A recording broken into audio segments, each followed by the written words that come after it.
Bwana Yesu asifiwe. Sasa tuendelee. Kwa hiyo tumeshaangalia mpaka sasa hivi ya kwamba kumbe kuna ahadi ambazo Mungu amezitoa, na hizo ahadi tunaweza tukazipata tu kwa njia ya imani. Na tukaangalia namna gani imani inafanya kazi katika njia au hatua mbili nyepesi. Tukasema hatua ya kwanza ni lazima ujue neno la Mungu linasemaje kuhusiana na hiyo ahadi unayoitaka. Lakini pili tukasema ni lazima uitamkie ile ahadi. Lazima utamkie yale mazingira lile neno linasemaje. Katika kutamkia unaruhusu imani. Sasa kuna kitu ambacho binafsi nimekuwa nikikiona katikati ya kanisa la Mungu, na ni muhimu kujifunza kuhusu namna gani ya kutatua hicho kitu. Ni kwamba kuna watu ambao bado unawaona wanajua ahadi za Mungu. Kama ukiwauliza kuhusu neno la Mungu linasemaje, hao watu wanajua maandiko mengi. Lakini kwa nini hawapati matokeo? Unakuta mtu anajua maandiko kuhusiana na baraka, lakini ukiangalia maisha yake hayaendani na kile anachokiongea. Kuna kitu cha kujifunza zaidi kuhusiana na jambo. Lakini ili tuweze kuelewa vizuri, nataka kwanza tuanzie katika kitabu cha Wathesalonike wa kwanza. Wathesalonike wa kwanza sura ya 5 mstari wa 23. Neno la Mungu linasema, Mungu wa amani mwenyewe awatakase kabisa nanyi nafsi zenu na roho zenu na miili yenu, muhifadhiwe muwe kamili bila lawama wakati wa kuja kwake Bwana wetu Yesu Kristo. Sasa katika kitabu cha Wathesalonike wa kwanza sura ya 5 mstari wa 23 utagundua ya kwamba kuna tajwa vitu vitatu vinavyohusianishwa na mwanadamu: nafsi, roho na miili. Nafsi inabeba akili, inabeba utashi, yani ule uwezo wa kufanya maamuzi binafsi. Kwa hiyo tunaweza tukasema kwamba binadamu ana muunganiko wa vitu vitatu. Binadamu ni roho anayekaa katika mwili na ana akili. Binadamu ni roho anayekaa katika mwili na ana akili, ana uwezo wa kufanya maamuzi mbalimbali. Sasa kinachotokea ambacho kinazuia watu wengi wasiweze kutumia imani kutoa matokeo ni kwamba tunaposikia neno la Mungu au kulisoma neno la Mungu, kwa kawaida lile neno linaingia ndani yetu kupitia mwili, aidha macho kwa kuona au masikio kwa kusikia. Itapitia mwili. Baada ya kupitia mwili, lile neno lazima likutane kwanza na akili. Likisha kutana na akili, linategemewa sasa kutoka kwenye akili lishuke liingie rohoni. Tarudia tena. Tunaposikia neno la Mungu, kwa mfano hapa unaposikia, unasikia kupitia masikio yako. Hili neno ulilolisikia kupitia masikio linaenda kukutana na akili kwanza. Alafu kama akili zako linauweza au akili zako zitaweza kuliruhusu hili neno lishuke rohoni mwako, basi litatoa matokeo.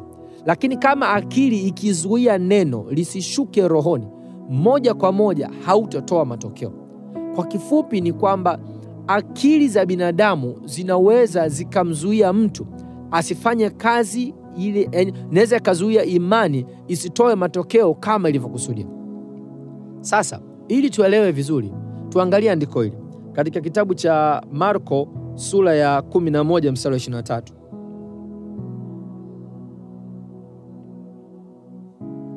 Marko sura ya 11 mstari wa 23.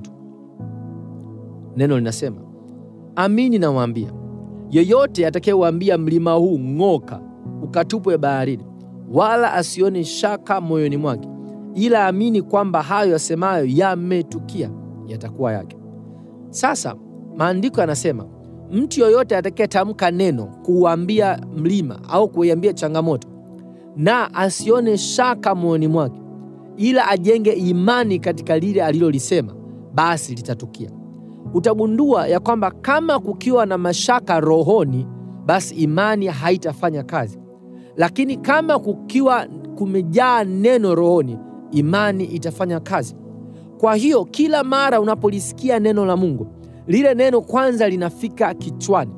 Lakini kama kichwani kukaweza kumruhusu lile neno lishuke rohoni, then una uhakika ya kwamba lile neno litajenga imani inayotoa matokeo. Ni muhimu kuelewa, kwa sababu hapo ndipo sehemu ambapo Wakristo wengi wanakwama. Wakristo wengi wanafahamu neno la Mungu ila hawaliamini neno la Mungu. Ukiwauliza maandiko yanasemaje kuhusiana na hali, wanakutajia andiko linasemaje, lakini kufanyia kazi lile neno kwa mujibu wa imani hawako tayari. Ndio maana unakutana na wapendwa ambao ukiwauliza maandiko yanasemaje, watakwambia andiko linasema usifanye hivi, usifanye hivi. Lakini kwa nini unaendelea kufanya? Ni kwa sababu wanafahamu neno, lakini hawaliamini neno. Lile neno halijajaa ndani ya roho zao. Badala yake lile neno lipo vichwani mwao. Ndio Wakristo wengi tunawaona. Ndio maana kwa kujua hilo, shetani amekuwa mwepesi kuwadanganya watu, kwa sababu akili ni ulingo wa vita wa shetani kila mara. Tuangalie kuhusiana na hilo jambo katika kitabu cha Wakorinto wa pili sura ya 10. Wakorinto wa pili sura ya 10 mstari wa 3, neno linasema hivi: maana ingawa tunaenenda katika mwili, hatufanyi vita kwa jinsi ya mwili. Maana silaha za vita vyetu si za mwili, bali zina uwezo katika Mungu hata kuangusha ngome, tukiangusha mawazo na kila kitu kilichoinuka kijinuacho juu ya elimu ya Mungu, na tukiteka nyara kila fikra ipate kumtii Kristo.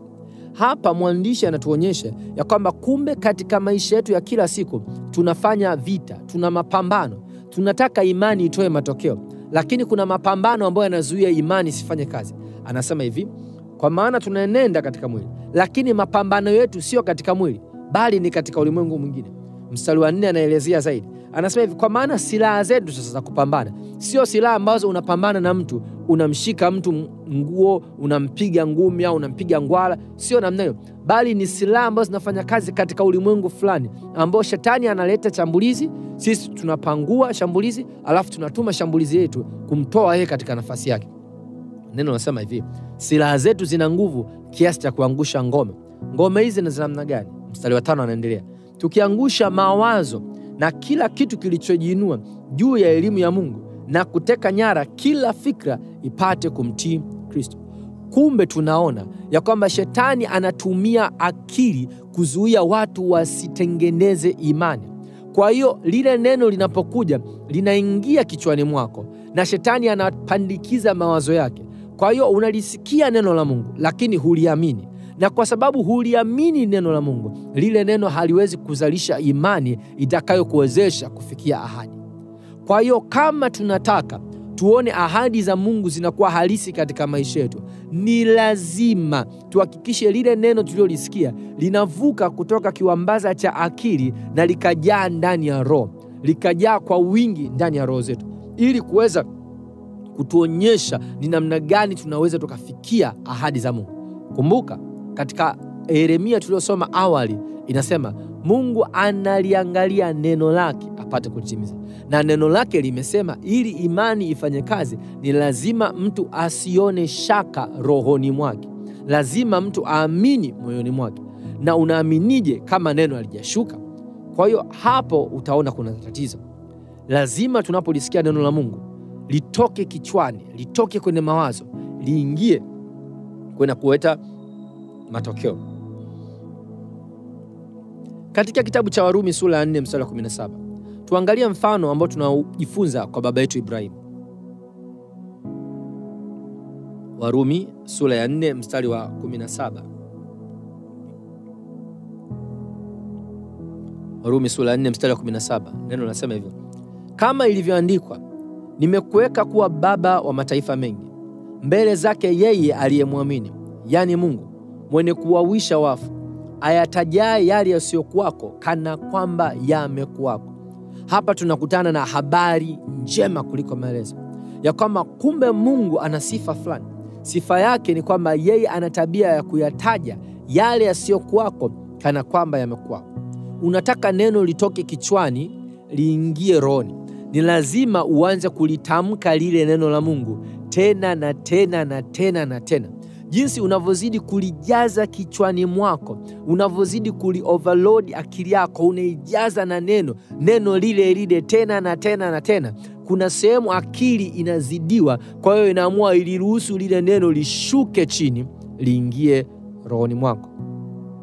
Ni muhimu kuelewa jinsi unavyozidi kulitamka lile neno la Mungu mara nyingi ndivyo unavyozidi kujengea imani lile neno la Mungu. Kama umetamka lile neno mara moja tu, lile neno lipo kichwani, bado ni vigumu kujengea imani. Lakini kama lile neno likikaa ndani ya roho yako, basi linajengea imani ambayo inakuwezesha kufanya ahadi za Mungu zionekane maishani mwako. Ngoja nikupe mfano mmoja ambao unahusika namna gani ya kulitoa neno kichwani kuliweka rohoni. Tulipookoka mara ya kwanza, ulipompokea Yesu kuwa Bwana na Mwokozi wa maisha yako, mara ya kwanza ulikuwa hujui vitu vingi. Lakini jinsi ulivyozidi kuhudhuria mafundisho, kuhudhuria ibada na kusoma neno la Mungu, ukajenga imani ndani yako ya kwamba mimi niko tayari kufa kwa ajili ya Yesu. Sasa nikukumbushe ya kwamba huyu Yesu hujawahi kumuona. Hii mbingu hujawahi kuiona. Ni vigumu kwa mazingira ya kawaida kusema wewe uko tayari kufa kwa ajili ya Yesu ambaye hujamuona. Kama leo hii watu wakakuuliza ya kwamba uchague uwawe kwa ajili ya Yesu ama uishi ukiwa umemkana Yesu, wengi wetu tutasema tuko tayari kufa kwa ajili ya Yesu, kwa sababu tunamuamini na tunajua ameweka ahadi mbalimbali kwa ajili yetu. Lakini huyu Yesu hatujawahi kumuona. Hii mbingu hatujawahi kuiona, ila tunaamini. Imefikaje hatua hiyo? Ni kwa sababu tumekuwa tukilisikia jambo lile lile tena na tena na tena. Kwa hiyo ile imani ikajengeka sio tena vichwani mwetu, bali imejengeka rohoni mwetu. Tumeliamini neno la Mungu, tumelisadiki ili neno, tumekubaliana na hizi habari. Na vivyo hivyo wewe mtu wa Mungu, unakutana na changamoto ya kiafya, unakutana na changamoto ya ndoa, unakutana na changamoto ya kiuchumi, kibiashara, unahitaji mawazo mapya kwa ajili ya jambo fulani. Changamoto yako yote, katafute kwanza neno la Mungu linasemaje kuhusiana na hiyo changamoto yako. Ukishapata neno la Mungu, una msingi wa imani ya kuanzia. Baadaye chukua hilo neno la Mungu, anza kulitamkia juu ya biashara. Kama biashara yako inatakiwa ikue, unahitaji fedha, anza kutamkia mfano wa Filipi 4:19. Anza kumwambia Mungu, ninashukuru kwa maana wewe unanipa yote ninayohitaji kwa ajili ya biashara hii kukua.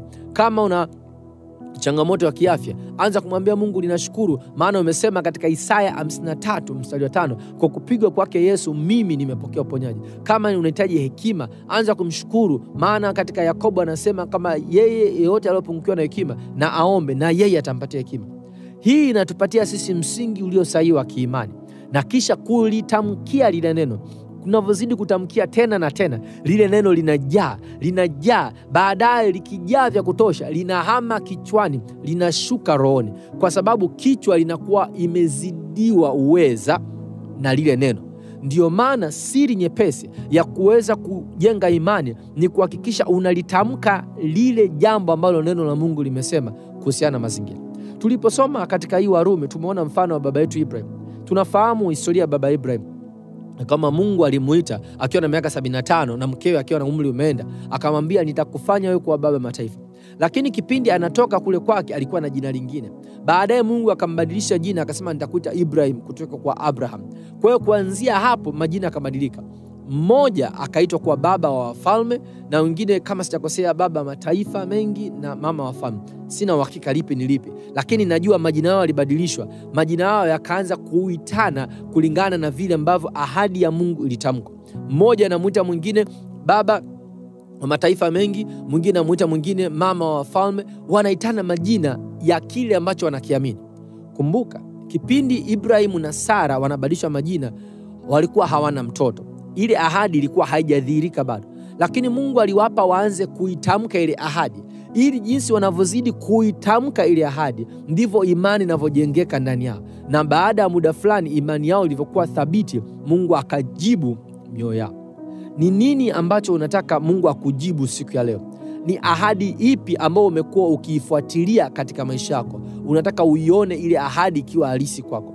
Kazi yako wewe ni kuhakikisha unajijaza na neno la Mungu, na kisha unalitamka tena na tena na tena na tena lile neno.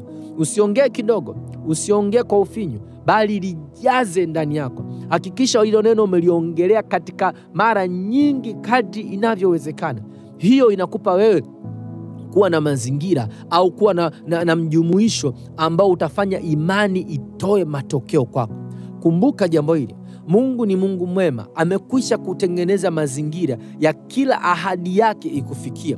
Wajibu wako wewe ni kutumia imani yako kwa ajili ya kupata haki yako. Neno la Mungu linasema kwa maana mwenye haki ataishi kwa imani yake, na akisitasita Mungu hana raha naye. Kwa hiyo Mungu anategemea ya kwamba utatumia imani kuweza kupata hizo ahadi katika maisha yako. Na hii ndiyo njia ambayo unaifanya imani itoe matokeo.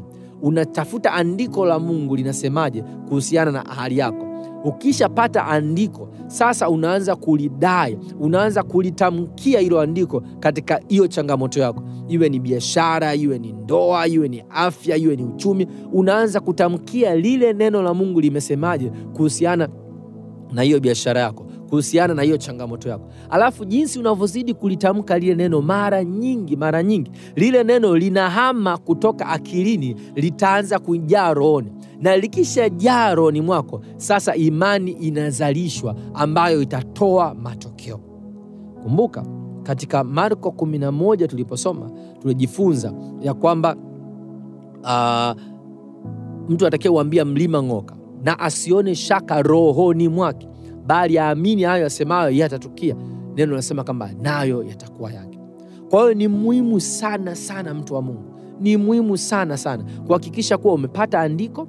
Baada ya kupata andiko, ukaanza kulitamkia lile andiko tena na tena katika hiyo changamoto, mpaka uhakikishe lile jambo limezalisha imani.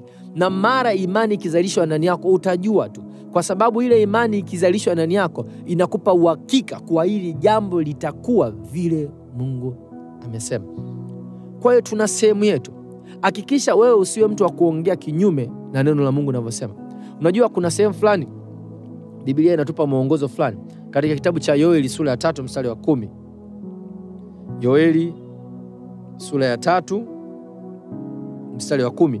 Neno linasema, yafueni majembe yenu yawe panga na miundu yenu iwe mikuki. Aliye dhaifu na aseme mimi ni hodari. Unaona neno la Mungu linavyotupa mwongozo ya kwamba kumbe kuna sehemu ya kipekee ya kwamba katika maneno yako una namna, una fursa ya kutengeneza kesho unayoitaka. Tafuta andiko linasemaje kuhusiana na changamoto, kisha anza kukiri lile andiko juu ya lile hali, na ile hali itabadilika kufuatana na ukiri. Ndio maana anasema aliye dhaifu na aseme mimi ni hodari. Badala ya kusimulia ugumu wa changamoto yako, badala ya kusimulia namna gani mambo yaendi, tamka neno linavyosema. Kwa kutamka hivyo, yeye Mungu analiangalia neno lake, na akiliangalia neno lake analiona umetamka hivyo. Kwa hiyo yeye anaanza kuyafanya mazingira yaendane na kile ambacho wewe unakitaka, na kile ambacho wewe umekuwa ukikitamka. Kwa hiyo ni sehemu muhimu sana kuweza kufahamu, ni sehemu muhimu sana kuweza kufanyia kazi neno la Mungu, kwa sababu Mungu ana mpango mzuri juu ya maisha yako. Mungu ana mpango mzuri wa kuhakikisha kama kila hatua ya maisha yako inakuwa ni hatua ya baraka, hatua ya kuweza kufikia yale ambayo ameandaa kwa ajili yako. Sasa tuangalie katika Warumi sura ya 12 mstari wa 2 kwanza.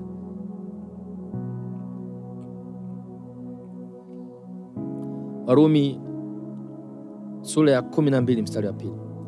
Neno nasema hivi, wala msifuatishe namna dunia hii, bali mgeuzwe kwa kufanya upya nia zenu, mpate kujua hakika mapenzi ya Mungu aliyo mema, ya kumpendeza na ukamilifu. Wala tusifuatishe namna dunia hii, bali tugeuzwe kuwaza kwetu. Hii inatuonyesha ya kwamba kumbe Mungu ana mpango mzuri juu ya maisha yako na juu ya maisha yangu, na analituma neno akitegemea kama sisi tutatengeneza imani kutokana na hilo neno. Lakini kwa kawaida, kama tulivyosema mwanzoni, tunapolisikia neno huwa linakutana na akili, na akili ina tabia ya kuzuia lile neno lisishuke rohoni ikazalisha imani. Kwa hiyo tuna kazi ya kubadilisha kuwaza kwetu ili lile neno liingie rohoni mwetu, na likifika rohoni litoe matokeo. Sasa katika awamu inayofuata, katika somo linalofuata, muendelezo mdogo unaofuata, nataka tujifunze kwa kina namna gani tunaweza tukabadilisha fikra zetu ili kuongea kwetu kuweze kuendana na kile ambacho neno la Mungu limesema juu yetu. Tafadhali usikae mbali, sababu tunaendelea.